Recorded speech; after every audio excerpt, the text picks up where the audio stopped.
know my story, right? Rise to fame from the pain. So I'm Nicole Dannehl. I am the owner and CEO of Nikki's Custard.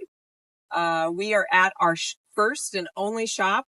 We are not a franchise. We are at 1831 Oregon Pike in Lancaster, Pennsylvania. Excellent. Now walk me through a little bit as far as this location and also the design you did, because this building is just a billboard in itself. So kind of walk me through your concept and where you went with it. So we really are about connecting with the community, wanting to support artists. And so it's that sort of bringing those two together. And we just thought a mural on the side of the building would do that. So this mural, George Swartz grew up here. He ended up going away to school down in Washington, D.C. He was living down in Texas, but his family is still here. So we connected through a family friend, my daughter, and his sister. And he's always wanted to do billboards. He has a nice portfolio. And we worked with him and partnered with him on this design. So the design is all about Lancaster County. So it's the native plants of Lancaster County. So it's strawberry, sunflower, and violets. And we wanted to connect that with sort of a modern retro 1970s vibe. So bringing the two together. So something colorful, something fun, and also supporting the community in that way. Yeah. And it's one of those things when you drive down the highway, I mean, or down the road here, it's just beams. And your logo as well. Like, did he design your logo as well? He did not. So we did another partnership or collaboration with Colleen Wachowski, and she is another connection with one of my kids. It was really nice because it seems like people who are new in their career all have a side hustle at the same time. So they're working on building their main career, but they still love sort of this other side. And she too, helps people with branding. Nice. And we wanted to come together and just go like, I want something that has longevity to it. I want something that is really colorful and bright. Again, that modern retro 1970s feel, because that's my childhood and that's where this came from, but something too that would resonate with people today. And so I worked with her on our colors and our branding, and it really was a nice collaboration because it started out with some pencil drawings, and then she was doing all the digital work, and then we brought it together, and she nailed it. So I was very excited about that. What's your history? Did you come from a background in design or marketing or anything like that? Or was that a new experience for you to watch a process of creation like that? Very new experience for me. My background is like a lot of people's. It's like a jigsaw puzzle, pieces that you start putting together through your life.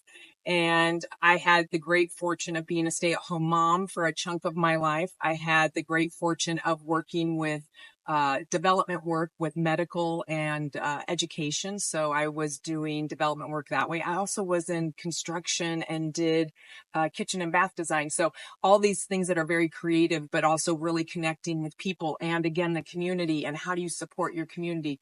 So really that has like come together in that way. And I spent probably like a lot of people during the pandemic going like, what do I want to do? I mean, we have this time and I'm working in a wonderful healthcare system, but I'm not medical and I want to do more. How do I give back more? So I took some time away as I finished a project with the medical system that I was working with and just spent some time going like, I'm going to create a list on my phone, the notes app. I probably had 50 things on there like, I'm going to go to culinary school. I'm going to go and become a yoga instructor. I'm going to go hike the Appalachian Trail, like anything to just say like, what do I want to do? And it was between January and February of 2022. And I was, again, taking classes, supporting the community. I was at Blaze Yoga. Kim has her business there and taking a hot yoga class. And one day I woke up sort of like out of that end of the class and I go, I think I know what I want to do. And it just like hit me like that. So I drove home to my husband and I said, hey, our Sunday walks when we literally would walk around downtown Lancaster and we're holding hands and walking the dog. And every Sunday we're like, I miss custard. We miss traditional Midwestern custard. I said, I want to open a custard shop. And he's like, what? I said, here's my business plan. So I gave him a very preliminary overview and he's a very good, business acumen, strategy, all of these things, and his brain starts churning. And I said, what do you think? And he's like, give me a moment. And literally the keys are going and he's doing this and he's doing this. And he's like, I think we have something there. And I'm like, are you sure? And he's like, Yeah. And it started from there. So it was February 2022, and that was the beginning. And then my husband and I and our daughter, she's our youngest, went to a place called Scoop School. So we went to the Midwest and we did a private class with this gentleman, Steve, who spent 3 days with us, which was fantastic. And he literally showed us how to run custard machine because I wanted to specifically do custard. I did not learn how to make hard ice cream. I did not learn how to make gelato.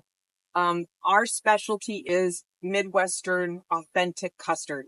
And he showed us how to do it. And with really cool old machines, like, you know, when people go like, this is the mom and pop machines from the 1950s. That's what we were learning for. And I'm just like, holy cow, this is amazing. And they're big and they're like, and I'm like, I don't even know how we're going to get through it, but all right, let's figure it out. And it started from there. And that was the spring of 2022. Avery was doing artistry. She was doing logo design. She was starting to like connect in that way because she has this artistic background to her that's amazing. My husband was doing more of the financials and I was doing like operations work. And the three of us sort of came together. We left that and we're like, okay, let's continue on our path with our business plan. And we just started creating lists and checking boxes and had our Excel spreadsheet and everything was color coordinated and dates. And by July of 22, we put our deposit down on our custard machine that was 6 months out. So we knew we had at least 6 months before it'd be coming off the manufacturing line. By the fall, between August and November, again, connections in your community. We happen to be living in an apartment in downtown Lancaster. And our landlord, who's this really great guy, connected us with a commercial real estate agent because we were trying to find a place on our own and we were struggling with it. And he did a great job. Justin was just like, let me take you around. And so we started going on. He actually found this place for us. Okay. And what we thought we were going to do was really be in downtown Lancaster. That's where we were like, we want to walk. We want people to be there. And we kept seeing places that were either like Papa Bear, too big, Baby Bear, too small. And we couldn't find that square footage that really fit for what we needed for all of our equipment. So then he found this place out here. It had been sitting for a while. There was another business in place that didn't quite get off the ground because of the pandemic. And we're like, the location's wonderful. At least it had a parking lot. We didn't have drive-through, but we had a parking lot. And the other thing that was happening that sort of made this like the right location is that every place in Lancaster sort of is sold out. You go to strip malls and they're full, and you go to standalone buildings. There aren't any that we could find at the time. And so we were like, all right, this is it. Let's do it. And that was a 4-month chunk of time to get us a location. And then once we did that, it was then working with the township and an architect and all the things that happened in that process. And we've had wonderful experiences. We are very fortunate with the connectors that we had in town. Cornerstone Architect, amazing. We worked with one of their project managers, Tim. We couldn't have done it without him. His connection to the township, they have their rules and regulations and we are rule followers. So literally we're like, okay, tell us what to do. And we're checking the boxes and wanting to make sure we're doing it right. As a matter of fact, this space that we're sitting in, we're very fortunate that it was grandfathered in. So the previous businesses sort of had this space and we were allowed to have it. If it wasn't like grandfathered in, we never would have had a space for our customers. So we had a great experience with the township. And by, what was that? That we did all that renovation and stuff through the summer, but it just took longer. And then we spent all last summer, that was summer 2023, just pulling the pieces together, borders, painting the building, getting equipment. So you're really a year. This is your first. Oh, I didn't realize that. First year, September 8th, 2024 is year one. We'll have finished a year. So this is our first summer. Wow. Congratulations. Thank you. That is incredible. Yeah. That's even more exciting now. Yeah. So this is it. Summer. This is our first summer. We're still figuring it out. And it's exciting. And we love it. And I love it. And I'm very thankful for my family who also is supportive. That's what I was about to say was it's not often you see husband and wife doing things together as far as the business goes. Like sometimes it's like, yeah, you're doing this, but then also that your daughter had her own thing and you all three had your different skill sets. Yes. That's amazing. That's really amazing. I don't know how small businesses, how one person, you've got to have a network or a support system. And I'm fortunate that my family has like these different skill sets. My husband, I was doing CFO work and operations, and he's like, you can't do it all, but that's his wheelhouse. So he took over that. But he also was helping with the design on the building and helping with the construction part and making sure like demo, all those things that he had to do. In the middle of that, of course, family things came in. My mom got very sick. She passed away August 10th of last summer. So we were spending the summer as a family, my dad, my brother, my kids, my husband, caring for her. But you know, those moments of family come in and you can't control what happens during a period of time in your life, and everybody, all hands on deck. Avery, our youngest, she helped with like even things like the day this was getting painted. It must have been a day like today. It was like 100 degrees out. The poor Jordan. But she was just like his go-to. I will do whatever you tell me to do. You know, you want me to paint this, you want me to clean this. And so like she would step up and she helped the artist that was doing the mural just because you have to do those things. Our other daughter, who's the middle child, she's an adult who has her own career. She's a teacher, but she has a background in business and marketing, and she really helps us oversee our digital space. Just reminding us like, stay true to your brand, make sure that your fonts, make sure that your messaging is consistent so that we don't lose sight of that, which you need somebody to tap you on the shoulder and say, you know, we really are in this direction. Do you want to stay in this direction? And then you go, okay, yeah, all right, thanks for the reminder, because that looks pretty cool over there. But all right, we got to stay on this path because we're still in year one. My other daughter, or my daughter-in-law, she also helps us. She does all the copy for us. She's a librarian. She has her own career. She has this talent for writing. And we're really fortunate that she helps us with copy because not one person can do it all. Literally, we have like a family iPhone album that we're always like putting stuff into so that we're all on the same page and making sure that we're not missing anything. So we as a family really are working this business, and I don't know how other businesses do it. Small businesses, you have to have like I said, a support system, and it's not easy. So it has been a learning process. Naively, on the outside looking in, you go like, that looks easy to do. I should just do that. And then you go, oh. I mean, you working at, where were we? Working as a system, working as a family. And when you're going through things, how long for you personally was there ever in your entire career, even though you weren't necessarily an entrepreneur from the beginning, did you ever have aspirations of doing this, or was this a complete I know this is a common thing I hear in the podcast is I do a lot of these where it's like this, where it came out of COVID because you're at home, you're thinking, and that's where you're like, I can do this. And it's like, but yeah, when is that? I think as Americans, we are on the fastest treadmill. We are all about, in our country, 24/7, go, go, go. And we don't take time to just breathe a little bit. And that breathing, even though the pandemic was difficult, I think it forced a lot of people to breathe. And it allowed creativity. So, yeah, I think there were things that were always percolating. Loved food. I never went to culinary school, but I wanted to go. So I was always dabbling and doing things at home and trying new recipes. My mom taught these incredible French cooking classes when we were younger at the little community college in our town. So she was an incredible cook. We were really fortunate to have the meals that she always prepared for us. And then I would say just that, ideas popping off where you go like, oh shoot, I should try that. But life gets in the way. You have a baby, you're switching a job, you move to a new town, and you can't always do everything I know I couldn't. Mm-hmm. I couldn't do everything the way that I thought I would want to do that. I thought there might be moments where if I tried something but I wasn't ready, definitely there probably would have been failure in place. And failure isn't bad, it's a great learning. But when you have limited financial resources as a small business owner, you really want to make sure you hit the ground running. Yeah. And that it does take, you and I were talking earlier about that. We're not a chain. We don't know or in the beginning, we didn't know what were our processes going to be.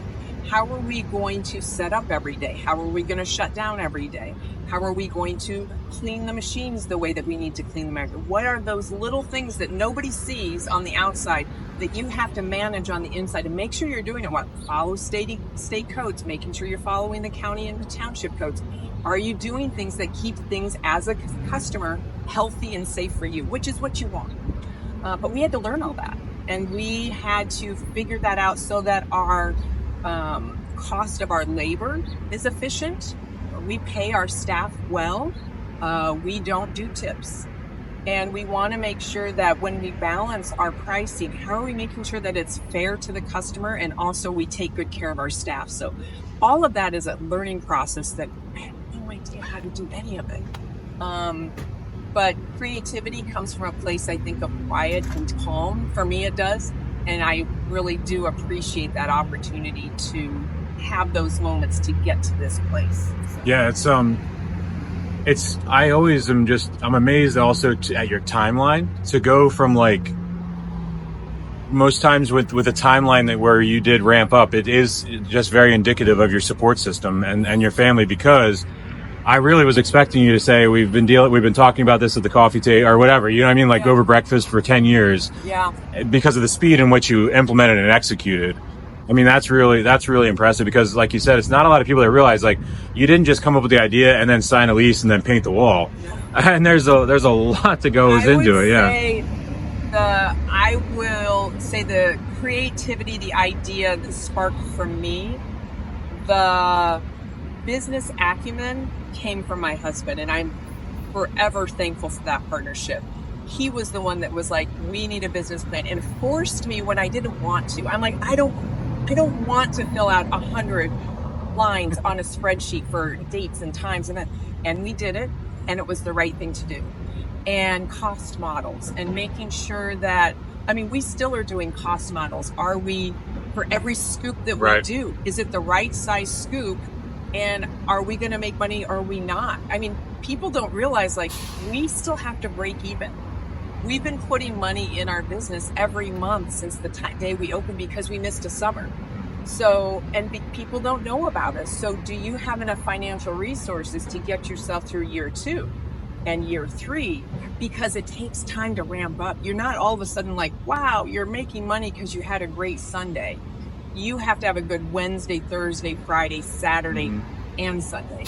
So there's a process to it, and making sure that you are hitting those numbers, and we review and we double check and we compare pricing, and it's just us. We don't have the buying power of a large chain.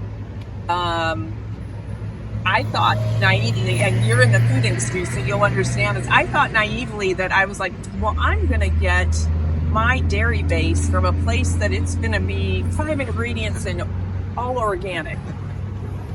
That's what I want. And I did want that. You know how much I needed? $1.9 million to be able to do my own recipe, so I could order 30,000 cases at a time that would be mine, because they won't make them for you otherwise. So I'm like, oh, that's not possible. So then you're like, okay, I need to work with the dairies in our region. Actually, I priced from the Midwest all the way to the West Coast or the East Coast, making sure, like, highest quality, what can we get for our store, shipping, what is expected with Custard, what does the customer expect? And so to think that, you know, I'm doing pricing models all the way from the Midwest out here to Pennsylvania, New Jersey, and really trying to make sure we're still getting the best quality that we can, the best end product. But I didn't know any of that.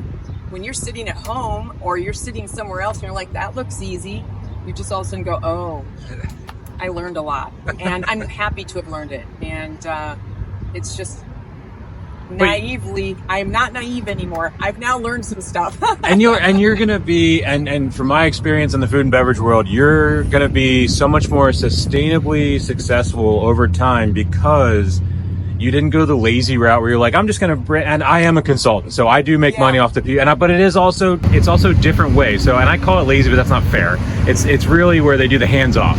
the absentee ownership. Yeah. And in those types of models, you didn't choose that. You weren't like, you know what, I'm going to throw up this ice cream stand, and I'm going to put a bunch of high school kids in it, and I'll check in once a week and see how they're doing. And I'm not naming names, but that's what a lot of ice cream shops do. And I don't want to put you in that category, but that is what differentiates you out of that category, is you are intentional. And even to a societal standpoint, I didn't realize until you just said that, the no tips. You pay your staff accordingly. This is not just a custard stand. Like, this is not just what you see down the street. There is a community here. There are people being empowered. They're not just coming in and checking the box to show up at work. Yeah. And that's really, there's something to that. And it's really, they're not being nice for tips. You know what I mean? Like, there's a whole lot of layers to that as a consumer and as a fellow person in the business community that I want to compliment you publicly on. That is that it's just not often that you see that. Well, we're purposeful. I feel we have a responsibility to nurture our next generation. So if I can hire 14 through 18, 19, 20-year-olds, my job is, I'm in my mid-50s. I've lived a good portion of my life, but how am I going to springboard a 14, 15, 16-year-old so they have confidence, so that they can interact with adults, not on their phones, but now face-to-face, and do a good job, and the customer has a good end result. And then they also can take that confidence and skill set, and maybe they go off to college or a trade school, or they work in their family business, but they brought something positive to it, so they feel good about themselves and they're just better in our community. And that's my responsibility as a business owner. And the other responsibility I have is not to be hands-off. I want either me, my daughter, our new assistant managers, they need to be strong and capable and have the skill set. So again, when they go into the community, they feel good about where they're working. They know they're being well cared for, and that we have just like a positive work environment. And we're still working towards our goals for that. I would love to, my next big goal is like, how do I provide health insurance? That's a big goal. I'm a store manager, my daughter. I'm going to have assistant managers. And I want to be able to provide that for them. And that's like, you think like, well, that's a small thing, and that's a big deal. Because now we have other people. Exactly. And it's more than us, it's bigger than us. And I got chills when you said that, because a lot of times people will say, my goal is to make $1 million. My goal is to, and just, it's back to the empowerment. It's back to the community. It's like, you want to build another layer that doesn't keep people here as like a chain type thing. It's like, but keeps them there and also inspires them to go forward. Because how does it affect some 19-year-old kid if he's here without insurance and he's working here every day, or her working here every day? They break their leg, they go home, they might not come back to this job, and then where does the trajectory of their life go from there?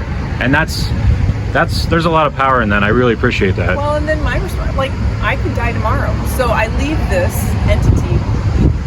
They need to know how to manage it, take care of the people. I don't want my namesake being out there, and then people are like, well, they're not kind, they don't take care of people. That's not it at all. My initial business plan, when we did this, our LLC is called Queen and the Rockstar LLC. It was named after, there's two naming points to this. One was after our cats. We had 2 cats that we got during the pandemic. Freddie as in Freddie Mercury, she's a queen. And then Bowie as in David, he's a rock star, right? Nice. So we named it Queen and the Rock Star. But it was also like, I'm the queen, my husband's the rock star, he's supporting me, and we're keeping this, like, we're moving forward with this idea and concept. But underneath our LLC is our DBAs. Nikki's Custard is one of our DBAs. And the goal with this is that each store can support a store manager, and I'm just putting it out there like store manager, single, 2 kids.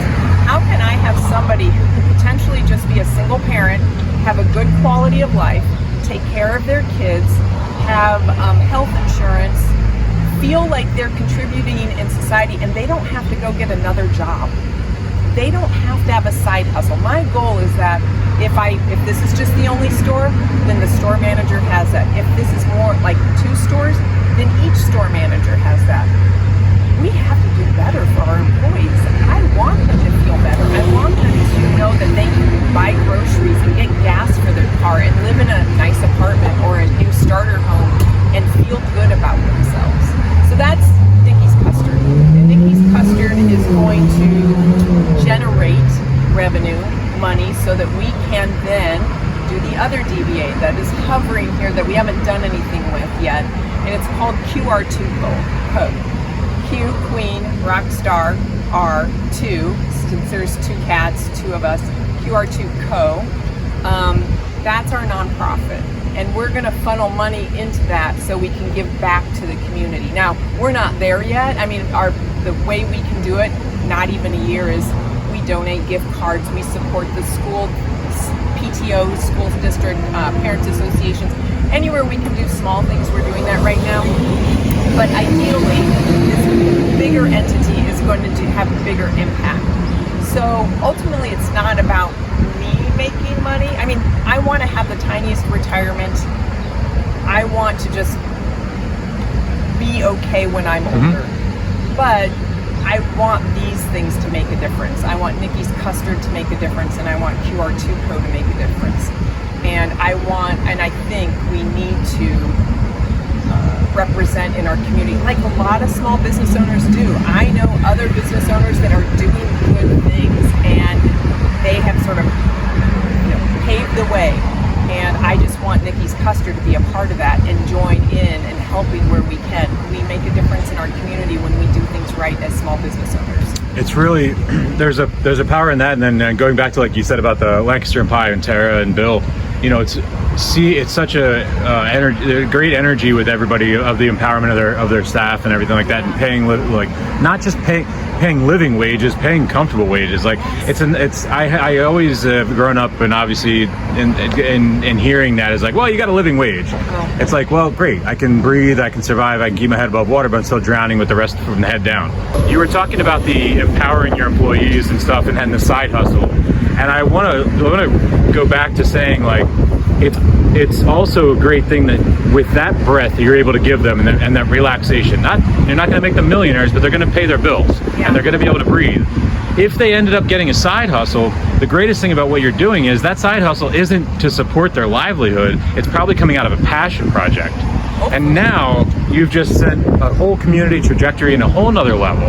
And like, that's, I guess really, like, it's like, I know that a lot of people don't think like us, and I'll be honest, like, they don't think scaling, they don't think trajectories, they don't think stacking, and in everything you just layered, and then take that to a 11 months, 10 months, let's say, you've been over 10 months, all this in 10 months. And I have to tell people sometimes, what have you done in the past 10 months?